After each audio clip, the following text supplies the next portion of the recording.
would Olympic lifting might help overall strength? So if you're fatigued, having a hard time through a workout, should you up your food? Should this guy lean out before his surgery? 100%. Not. Dude, you want to look good for that surgery. You don't want to just look average. When you're benching and your joints are hurting, so I'd make sure that you're taking the right supplementation and right nutrition to help with those joints and ligaments. Okay, guys? Achoo!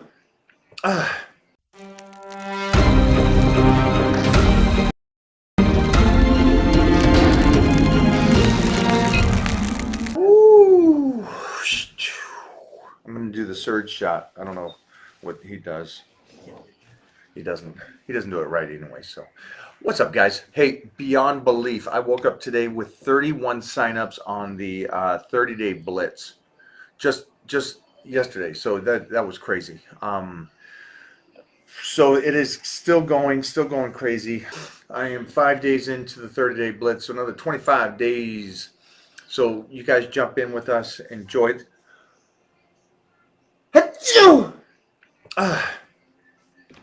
Jump in with us, join us with this. We are crushing it. I did a great interview this morning with Dr. Jeff Werber, who's my vet, but he's also just like a incredible celebrity vet for Oprah and all these people. And it's the reason I love him is because he got his education, like obviously, but he extended it with his experience on health and fitness. So not only is he a vet, but he's also 66 years old, 67 years old, and in incredible shape. A lifter, but what he's done and how he looks for almost 70 years old is unreal. He's such a stud. But the correlations that we talk about how your pets and your training and your health and nutrition and the correlations between the two. So we really went into that. So hopefully you guys check that out. Mostly for anybody that's a dog person or a cat person, we go into proper health and nutrition for animals. And also just longevity again with animals in the sense of keeping them moving. No, Zach, no, I won't be doing a Olympic powerlifting video. Just because I don't believe in the exercises for what I do and stuff. I would recommend just going over to one of the Olympic lifters that's competing in the Olympics and follow what they do, okay? Also, Zach, I don't do a lot of stuff that I don't believe in or I don't really do in my career. And I did Olympic lifting as a youngster, but it was for sport, and I don't see the benefit for longevity. Except for deterioration in the shoulders and knees. So I wouldn't do that because I don't want to promote that aspect of it. It's like me doing a CrossFit video. I love that CrossFit is fun for people and it's great for people to be in a community like that. And I think it's great, except I would never do it just because I believe it's just so injury prone and stuff. So Zach, how would Olympic lifting help, might help overall strength? Olympic lifting is not even a strength exercise. It's a technique exercise with speed. So I don't fully understand where you're coming up with the strength exercise. So you got me confused, Zach Attack. Sorry, buddy. Keep in mind, snatch and clean and jerk are both form exercises, which are precise speed exercises. So it's direct lines and stuff.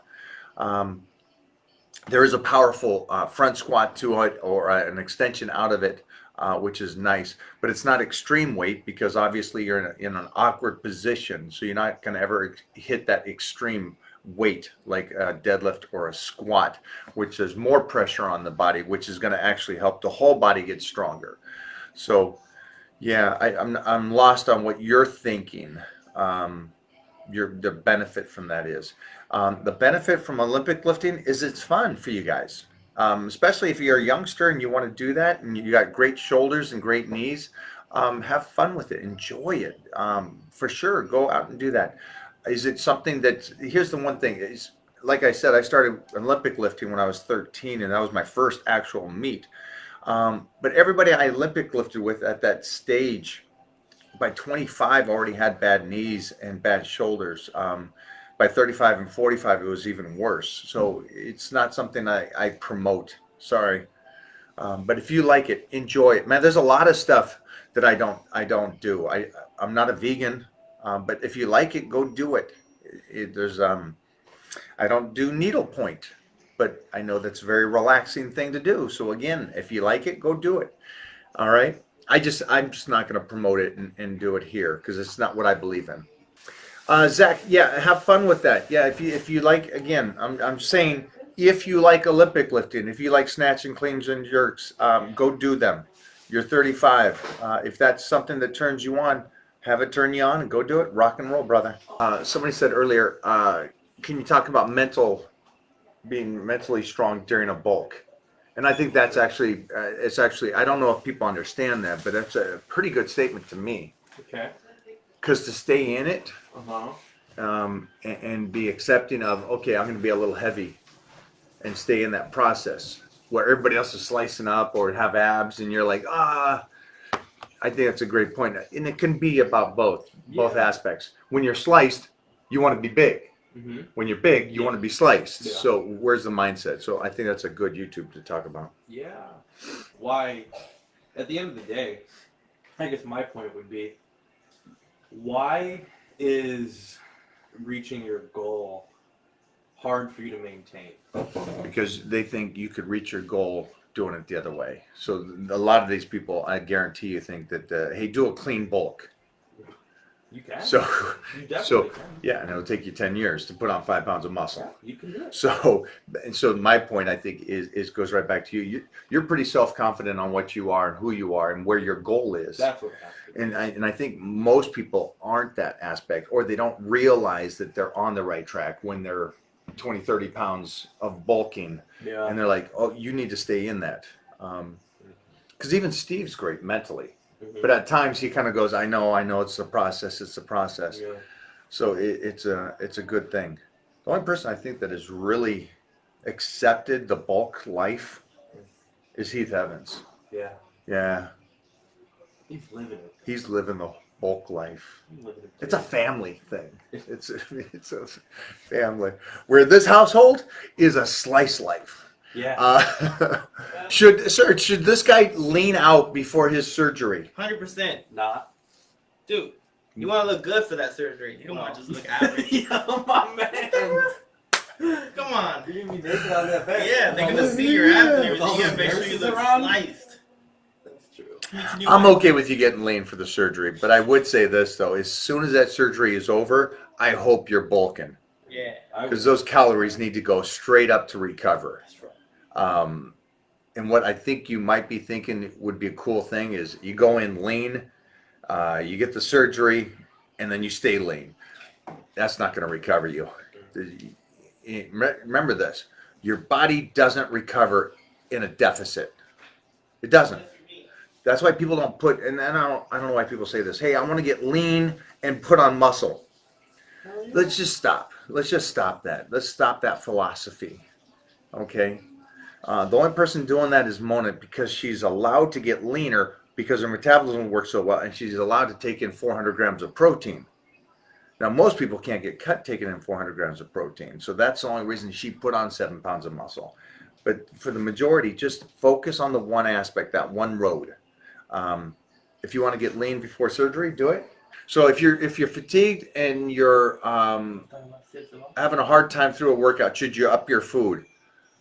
Well, I mean, yeah, I don't know what the program is, guys. That's so ambiguous. I'm fatigued today, but I'm dieting, so Yeah, my girl. it's too bad. I got to eat what I eat. Am I fatiguing? 100%. Am I having hard workouts? 100%. But it goes with the plan. It doesn't. I think, or the way that somebody could read your question is this: if you ever have a hard workout, up your calories, and that's just stupid. Yeah. That's the dumbest thing ever said. And we've had that though. Hey, I had a bad workout, so I upped my calories 500. All right, so then you're not on a plan. You're just going day to day. Today I want to feel good, and then the next day comes. Today I want to feel good, and the next day comes. You know who does this? Andrew, just to answer your question, your nutrition wouldn't change regardless of your workouts. Your nutrition stays on the goal set that you have for that 12 weeks. He says if he's tired and fatigued, and should he up his food? Should he up his supplements? Your nutrition doesn't change, okay? Because it's got a 12-week plan, and you continue with the nutrition plan. Now, if you're in a deficit and you're trying to put on size, then 100%. But again, I don't know what your plan is, so it's just so ambiguous that it doesn't make sense. And if you're asking when anytime you're fatigued, should you eat more? Again, you're not really on a plan. So regardless of that, you're not going to succeed. When you're benching and your joints are hurting, so I'd make sure that you're taking the right supplementation and right nutrition to help with those joints and ligaments. Okay, guys? So you are losing fat and you're weightlifting 5 days a week, but my strength is really poor right now. Let's take it off of this. Let's go to the point where if you're losing fat and you're lifting, that's probably a good thing. But again, I don't understand the point that, because you don't speak of nutrition. You're just speaking of that you're losing fat and you're doing progressive overload, but you're getting weak. Yeah, again, we talked about this, that it's all about nutrition. It doesn't matter how you train. What do you do when you hit a wall? Well, the one thing is you always want to have an out. And so that's when I talk about the tricks, about making sure your nutrition is on point, making sure your training is on point, make sure that you're not using all your tricks in the hat. So when you do hit a wall, you can instantly change. Make sure that your cardio is, maybe you're not doing cardio. Make sure you're training at 70 or 80%, not 100%. Make sure your nutrition is on point at some sense, but room to change. So those are the things that you would be able to go to anytime you hit a wall. If you're going 100 on nutrition, 100 on training, and 100 on recovering sleep, and 100 on supplementation, there's nowhere to go. You just got to stay on that platform until you get to the show or whatever it is. So he says, but I've been going to the gym for 2 hours every day. And before anybody says anything, 2 hours is fine. He's not lifting the whole time. He's sitting between sets and talking and stuff. I've noticed lately, though, I've been getting a little bit tough to stay motivated. Okay. Watching your videos is helping me. So I would say he's not hitting a wall physically, which I thought it was. Physically, his body's not, it's not that it's not changing. He's just not motivated. So grab that goal. So with this, Josh, I would pick a goal. I would just pick a goal, and whatever that goal is, make sure it's something really good. I mean, like maybe you're bulking right now and you want to cut up. Maybe you're cut up and you want to bulk up. Maybe you got an anniversary. Maybe it's New Year's. You know, New Year's is a couple weeks away. Maybe you want to go, okay, you know what, for New Year's I want to put on 2 pounds, or I want to take off 10 pounds, or whatever it is. Pick that goal. I think that's going to help you, Josh. And that would kind of motivate you to kind of push and go. Now, I'm glad you didn't hit the wall physically, because then you can really play with things. And what is the optimum balance between cardio and bulking? No. Wow, I've never even heard those two put together. 0 and 1. 0 and 1 surge. I don't. No cardio. Why would you do cardio if you're bulking? No cardio, 1 bulking. That's true. I don't understand that. I would say this, that question's, I'm trying to be so politically correct on this, but why would you do cardio if you're bulking? Anybody, please answer that, because this guy VL just made that statement, and that's just the weirdest thing I've ever heard. Because he's already fat and he's still bulking? You need some cardio for your Could it heart. be because of his age and he's got to do a little bit of cardiovascular because of his heart problems? That's just the only use case I could. If you got a heart problem and stuff, you shouldn't be bulking in the first place. So just stop that. I mean, at some point you got to go, I need to be healthy. So Yes. I'm so lost on that. I'm sorry. And I don't want to make you feel bad for asking that, but that's just a weird question.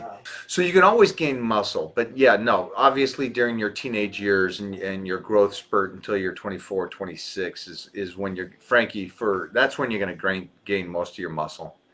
It's just the way the body functions. Not me, dog. And it gets slower and slower as you go. Can you still put muscle on? Jeffrey put on 65 pounds at 30 years old. And I ain't talking about the girl. Not me, dog. Jeffrey, hey, Serge put on 35 now, Mike- guys. Mike